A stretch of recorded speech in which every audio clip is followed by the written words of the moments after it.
Hey there, it's Susan Pierce Thompson, and welcome to the weekly vlog. I want to talk today about a topic that I've known about for a long time. You may have heard about it too, and it's this notion that addiction is progressive.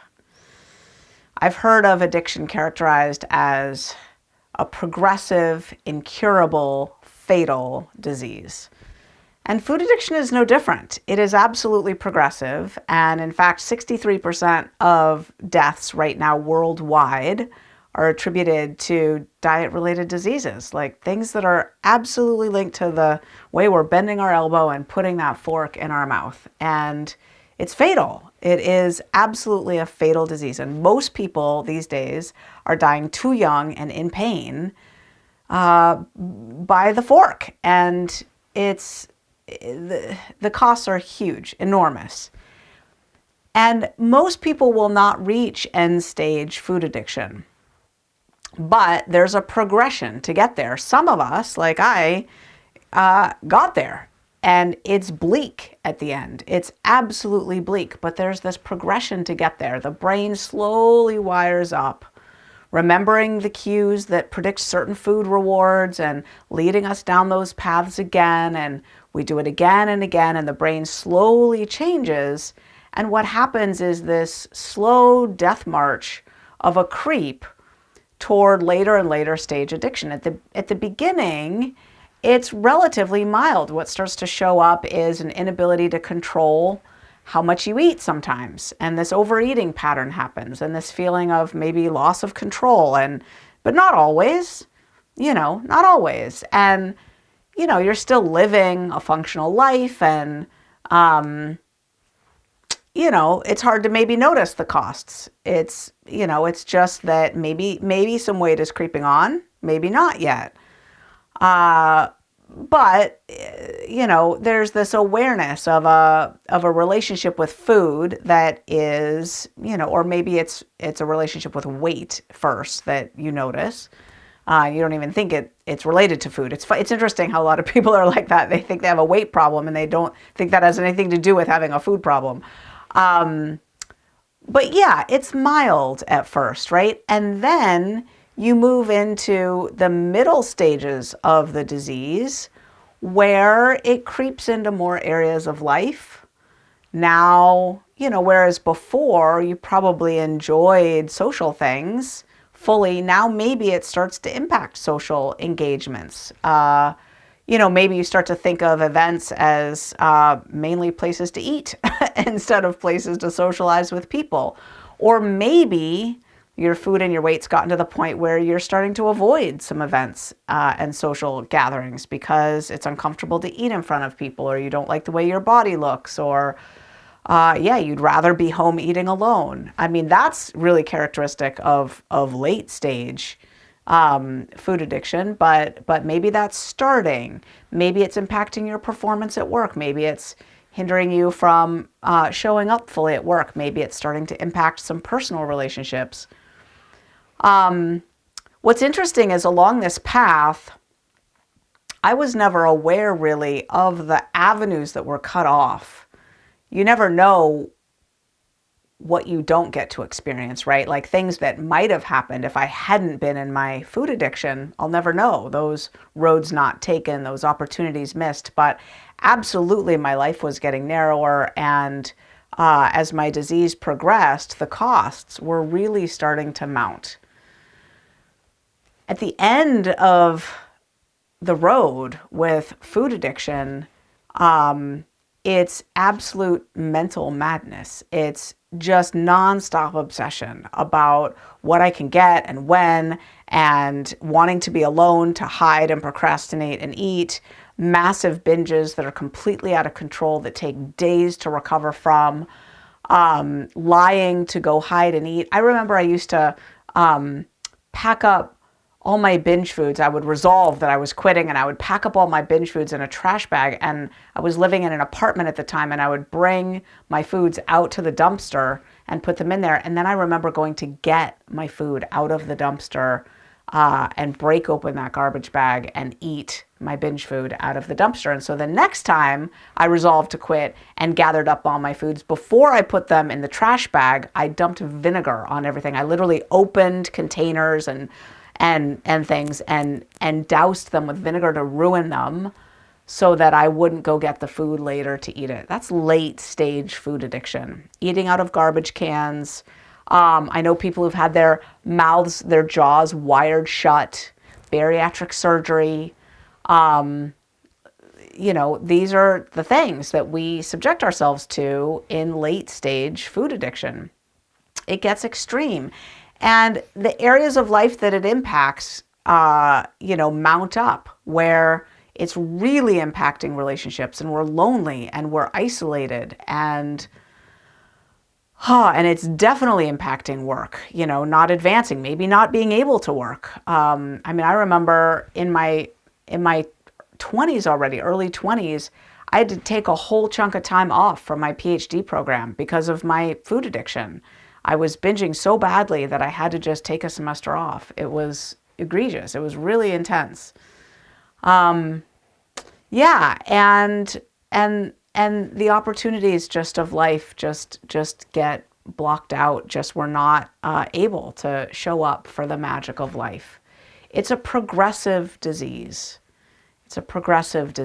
And everybody experiences it differently. I think a lot of people come to Bright Line Eating, in early stage food addiction, or maybe even not full-blown food addicts, maybe just with an addictive relationship with food. The difference would be if you don't feel like you're experiencing clinically significant impairment or distress as a result of your eating, you're not experiencing clinically significant impairment or distress, then it's not food addiction. It's an addictive relationship with food. If you're experiencing things like, I've tried to quit before and it never lasts, or I lose control over how much I eat sometimes, or I'm experiencing some tolerance where I need to eat more and more of certain foods to get the effect. Those are all addictive symptoms, but you have to also have a clinically significant degree of impairment or distress in order to actually have addiction. So, but even without that, if you've got some of the symptoms of addiction, you still have an addictive relationship with food. So it progresses, and in my experience, addiction always gets worse. Because the brain keeps wiring up in relationship to these experiences that it has, where there's some need, there's some want, there's a craving. You go satisfy it, and now that memory gets logged in too, and we wire up with the cues that predicted that reward, and it just keeps going. And one of the hallmarks of this progression is the prefrontal cortex that would rein in these impulses. It just gets weaker and weaker and weaker, less and less functional, less and less able to show up for us and to counteract these cravings and these urges that are arising. So I've known about the progression of addiction for a long time. I know in the recovery rooms, people talk about it all the time, that this is a progressive disease. They would talk about, while I'm in here getting some recovery, my addiction is out in the parking lot doing push-ups, getting stronger. And they would talk about how when you pick up after a long period of abstinence, you're right back where you started very, very quickly, often worse, as if the disease had been progressing on you all along, even during your period of abstinence. I don't know about that. Maybe. I think that effect often is the rebound effect of, the rubber band of abstinence kind of stretches thin, and then when you pick up, suddenly it ricochets, and suddenly you're binging worse than you ever did before. That's happened to me for sure. So it was well into my recovery journey before I heard someone say, addiction is progressive, but recovery is progressive too. Recovery is progressive. And that has been my experience. At first, the benefits of recovery start small, and they're coupled with a lot of challenges, right? Because in the initial stages of recovery, there's a lot of heightened cue reactivity. All of the logos and the sights and the sounds and the smells, they just pull harder. The brain really, really wants what it wants, and it does not like this dopamine downregulation. It does not like the depletion, the wanting, itching, needing thing. And so at first it's very hard, and then the social engagements feel hard, and everybody's eating and everybody's drinking, and woe is me. And so the world feels like it gets narrower and narrower and narrower. And, the benefits are nice. You lose a little bit of weight and that feels good. And, it does feel good to write down your 3 meals and then watch yourself eat only and exactly that. It's a huge feeling of victory. Some moments of peace start creeping in here and there. So the benefits of recovery start to accumulate slowly, but then it's a snowball rolling downhill and it starts to gain momentum, right? And then little by slow, you might not notice this, but what used to be really intense, even overpowering cravings, they start to transition and become just food thoughts. And if you're not attuned to that difference, you may not notice, but there's a world of difference between an intense, even overpowering craving and a food thought. A part of you suggesting, oh, are you sure you're not interested in a little of that? Or doesn't that look good? Kind of a vague thought, right? Not a craving, not a craving. A thought, a suggestion, a hypothesis, a proposal, right? That if blocked out immediately, doesn't have to go anywhere. So that's nice. That's a benefit. And then the habit stacks start to form, and suddenly there's traction with other things like, oh, now I'm writing a gratitude list. My mood is getting better. My outlook is getting more positive. Oh, look, now I'm picking up a meditation practice. Wow, I'm way more productive. Look at this linen closet I just tidied up and purged and decluttered. Amazing. And now my food is weighed and measured, and my life starts to get weighed and measured. I know that I've got breakfast, lunch, and dinner, and I've got to have time to eat them. So I start to understand my time a lot better and what time I have and what time I don't have. And because I have boundaries around my food, now I have boundaries around my life, and I start to learn to say no thank you, or no, I'm not free then, because I'll be eating dinner, so I know I'm not free then. And I start to respect my time and my needs a lot more than I ever used to. I get clearer about my yes and my no deep down inside. I can feel myself really being a hell yes to some things and being a no, that doesn't feel right or sound good, or I don't like the looks of that idea, or whatever. I can feel that more. In other words, the vagus nerve starts to develop its connection. The vagus nerve it's one of the cranial nerves that goes from your organs up to your brain and vice versa. So it's the way the brain communicates down with the heart, the gut, the lungs, the organs. But interestingly, 90%, almost all 90% of the connections, the nerves in the vagus nerve, are actually afferent, not efferent, meaning they arrive at the brain. They go from the organs up to the brain, informing the brain of what the organs really think and feel, as opposed to the brain telling the organs what to do, like, hey, heart, you better keep beating. I mean, that's minimal. That's 10% of those nerves. Heart, do your job, keep beating. Lungs, do your job, keep breathing. Great. We're making urine, awesome. We're filtering toxins, awesome. That's the brain's job. These organs, though, like the gut that has its own nervous system, the heart that has its own intelligence, they're bringing all this information up to the brain, and these connections now start to strengthen, and we start to become more attuned to the gut feeling, the heart opening, the softness. Oh, wow. So these benefits start to accumulate, and then I'm more present, I'm aware, alert, and these new horizons start to open. These new frontiers of experience. Suddenly, we're taking a painting class. we're picking up our old cello. We're available to meet a friend for a walk. We're showing up for ourselves and our family members and our friends in ways we never used to. Now suddenly there's a promotion at work because we've become so reliable and steady. And these horizons start to open. Now we feel the calling of a book inside of us to write, or a move we need to make, or a relationship we need to end and transition out of.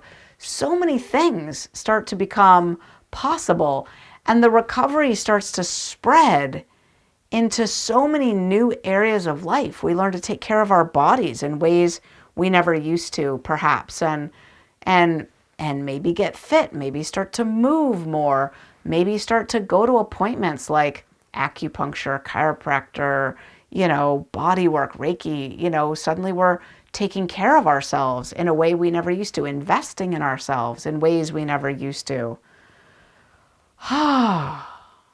Recovery is progressive. And the resources that we build, when we lose weight, we earn more money, research shows.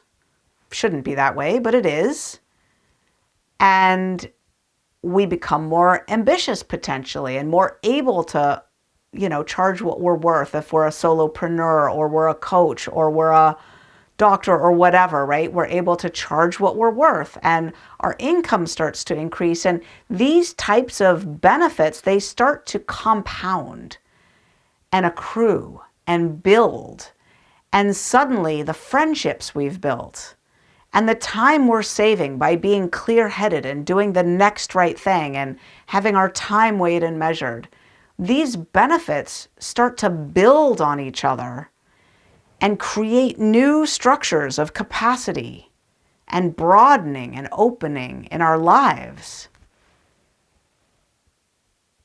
And with the food addiction slipping away, we address other addictions, the smartphone addiction, the shopping addiction, the under-earning, the shame addiction. All of these things we start to address. Our self-confidence builds. Our self-esteem builds, our self-concept becomes healthier and healthier and healthier.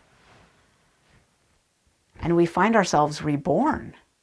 And it keeps going. It's progressive. And we find new modalities of healing. We find new ways to do our inner work. And it keeps going. Recovery is progressive. Ongoingly. I'm 30 years into the journey, and it has nowhere near slowed down or stopped yet. It is progressive. As far as I can tell, as far as the eye can see, forever and ever and ever. So addiction is progressive, but recovery is progressive. And to my knowledge, addiction is the only disease you can catch or develop, the treatment for which leaves the patient better off than they ever even were before they caught the disease. That's the thing about the treatment for this addiction. It leaves you better off even than you were before you ever became an addict in the first place, which is why I still, 30 years in, so proudly claim the identity of an addict in recovery. Because my recovery means the world to me. It's who I am. It's what I love most in life, is this recovery path. And the ticket of admission is being an addict. And I am that through and through. In the way I've always thought, the way I've always reacted to life, the me, yes please, more of everything, more now, bigger, better, stronger, faster now. That's who I am at my core. And I'm in recovery now. And I love this path that I'm on. It just keeps getting better. And I'm better off than I even was before I ever picked up in the first place. And I hope that you will be too, if you're not already right now. Double check. Maybe you are. That's the weekly vlog. I'll see you next week.